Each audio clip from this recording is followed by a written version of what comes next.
So if you're a producer looking to land on some of these huge editorials like Lofi Beats or BEATstrumentals, then it's more important now than ever to tailor your sound to really meet the vibe and curation style of these playlists. So in this video, I'm going to be breaking down a track with a special guest, giving that sort of old school, dusty beats vibe from the early lo-fi hip hop days. And with labels like Lo-Fi Girl and Bootleg Boy starting to push this sound again, I think it's going to see a huge resurgence in the coming months.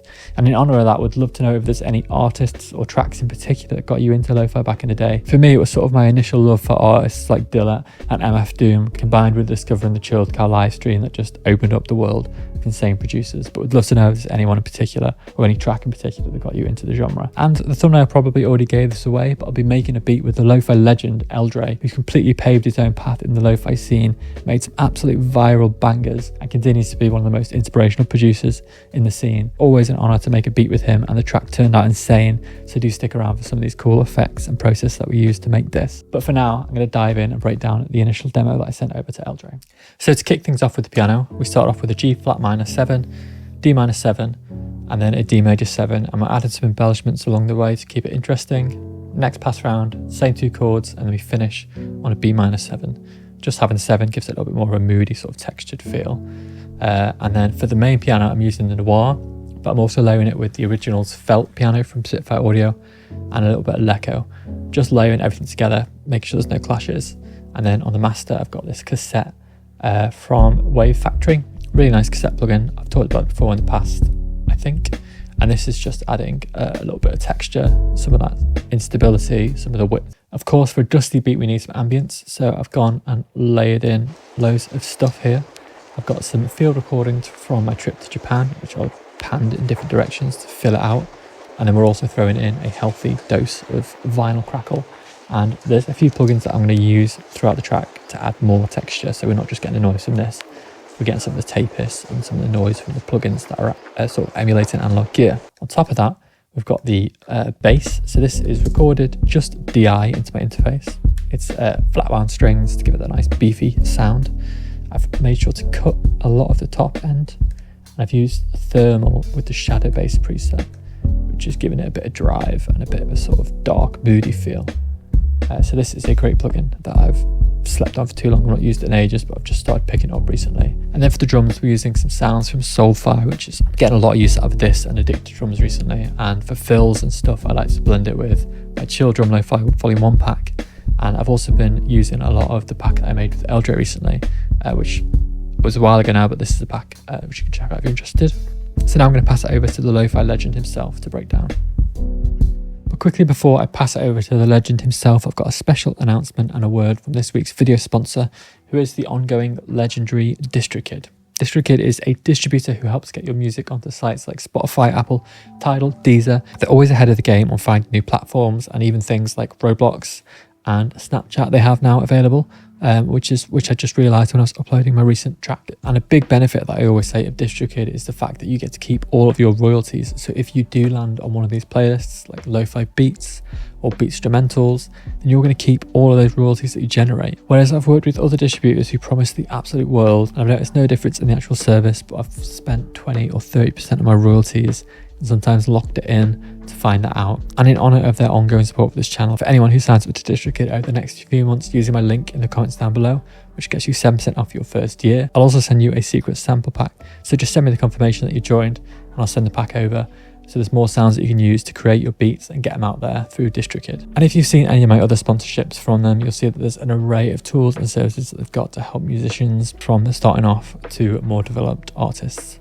So yeah, link in the description down below to check that out. But for now, over to the Lofi legend himself, L.Dre. What's up, it's your boy L.Dre, here to break down what I added to this beat that Mondo Loop sent me. And one thing about Mondo is he always sends me a beat that's like pretty much fully finished. And I'm like, bro, what am I supposed to do with this? So I pretty much just added like some ear candy here and there to kind of mix his sound with mine. But honestly, you killed it, bro. So pretty much I started with the drums, right? So his drums were already fire, but I just wanted to kind of sauce it up with a little bit of an L.Dre vibe, you know what I'm saying? So I swapped out like the kick. I swapped out the kick with one of my kicks, and then also added in one of my snares, so it sounds like this. It kind of mixes that electronic acoustic vibe together.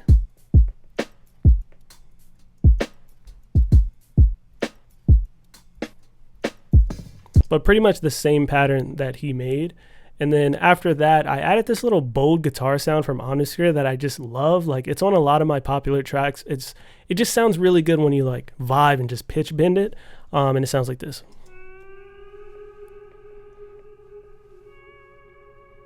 It's like hella emotional, bro. With those chords, dude.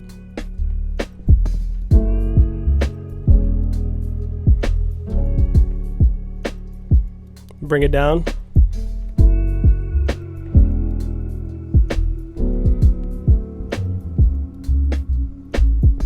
Bro, he killed that bass too, man. Shit's fire.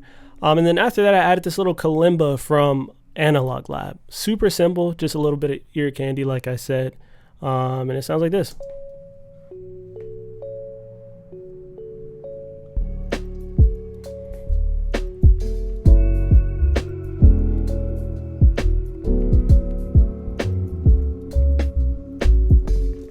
And then again, just to add some more variation and just like a little bit more, my vibe to it, I added this little synth, another synth from, Analog Lab. And it's just this dusty, weird kind of sound, but I just made it have this really like nostalgic kind of depressing melody that it plays. It goes like this.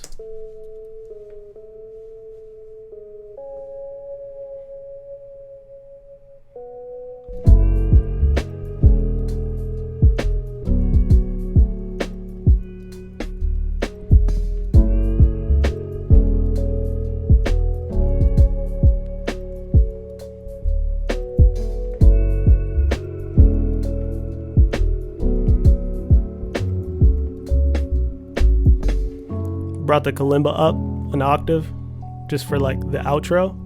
And then outside of that, just like arrangement stuff, you know what I'm saying? Added like some risers and some little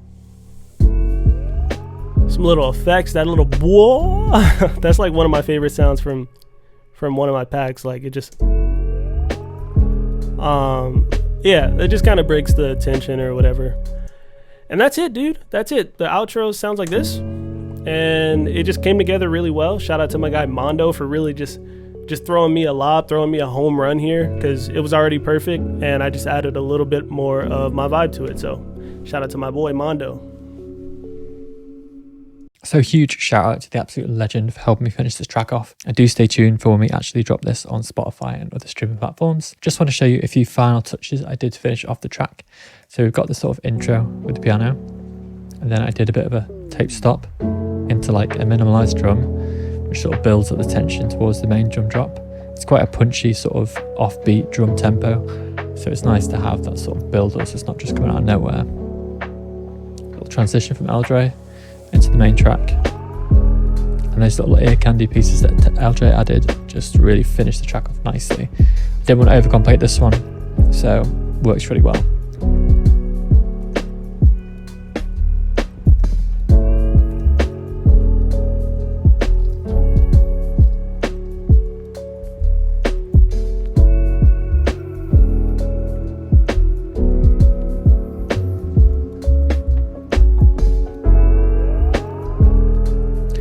To finish it off, I recorded the Yamaha U3. Just some soft touches to add a little bit of melody to the final part. Keeps it interesting but maintains that sort of looped SP404 sort of feel.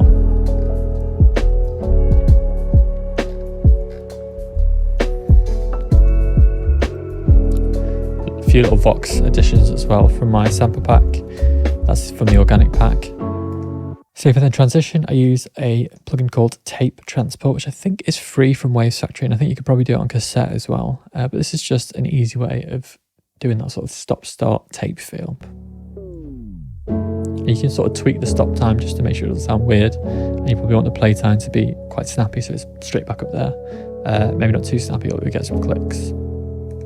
And then I also added another tape from Arturia. So for the sort of final outro bit, you just get a bit more of the sort of tape effects from this plugin. A little bit of the wear, flutter, wow, and a bit of a sort of low pass.